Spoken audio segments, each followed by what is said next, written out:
Hello and welcome to this severe weather briefing. This concerns the possible severe weather outbreak on Sunday, June 29th, 2014. The time is currently 8:46 a.m. Eastern Daylight Time. This severe weather briefing will include the 10% probability of tornadoes over the moderate risk area cited for today.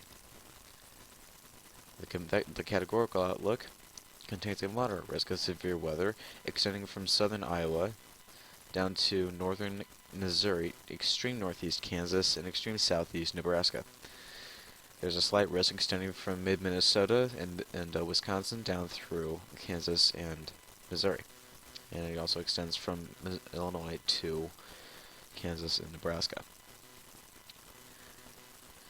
The moderate risk area does include a 45% chance for wind and hail, last time I checked, and it looks like you will see a lot of that today. The current convective available potential energy does include the potential for severe weather down here currently, but this does not look like it will stay.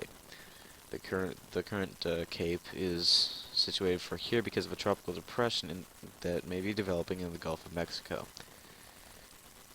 Up here you might see more active numbers of cape inside the moderate risk area in excess of 3,000 to 4,000 joules per kilogram later on today. This is not a day you want to take lightly. If you can, I'll put it this way, if you can find shelter, take it. Have a plan of action ready, because this is going to be an active day. And before I go any further, I do want to say that I do not speak on behalf of the Storm Prediction Center. I'm not even a weather employee. I'm just doing this on my own to try to give you guys an idea of what you're dealing with today. So with that said, I'm going to continue. Right now, the threat for severe weather right now is marginal in these areas. If there is one at all, 500 joules per kilogram is not usually indicative of severe weather. Although when you go around to numbers more like this, you might find more probabilities for severe weather, but it doesn't look like it's imminent. Over here you can see that there's a low pressure area situated over extreme northern North Dakota and parts of Canada. The reason I say this is because you can see that these winds, they start to jumble up right here. This is usually indicative of a pressure system, and if I can, products, frontal positions, current frontal positions, here we go. There's a low pressure system right there, and the cold front extends from northern, I'm sorry, I really don't know my Canadian provinces, even though I should. Let's put this as northern Minnesota, down through Nebraska, and over through Nevada. The brunt of this cold front will move through Iowa and Missouri today, and it includes, and there's also a small dry line associated with a few low pressure systems running through Colorado, parts of extreme west Oklahoma, extreme northern Texas, parts of New Mexico, and then again parts of West Texas. Excuse me. Looks like the cold front will move through Iowa later on today.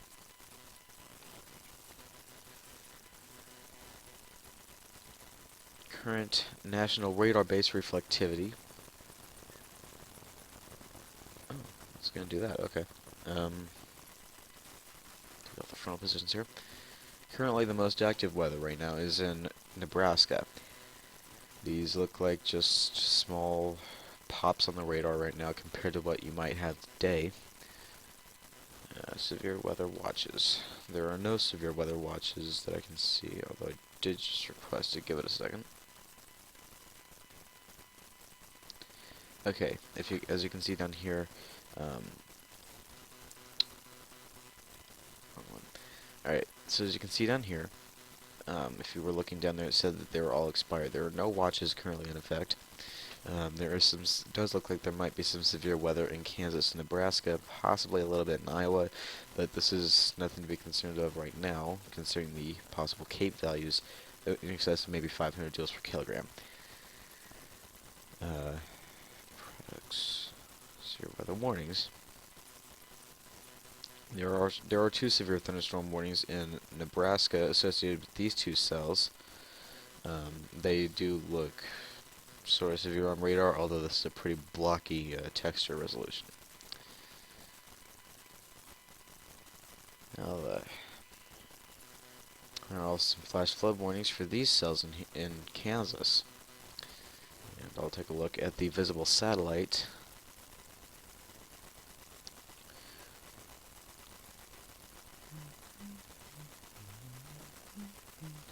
It takes a little while to come up. I'm going to turn on the phone positions though, just to give you guys an idea.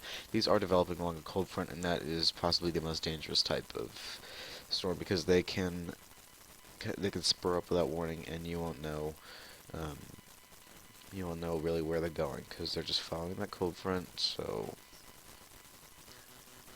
this one's developing ahead of the cold front, so that's better for it because it's not going to turn into severe very well. But as soon as this cold front starts sweeping through that moderate risk area, watch out.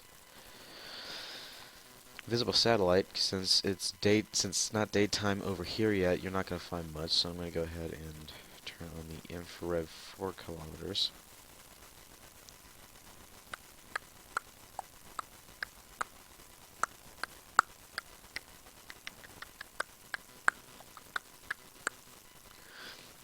As you can see, there is a large cloud right here associated with this storm's. That's not a storm cell. That's a storm cluster associated with this storm cluster over here. Covers this supercell cloud covers much of Kansas,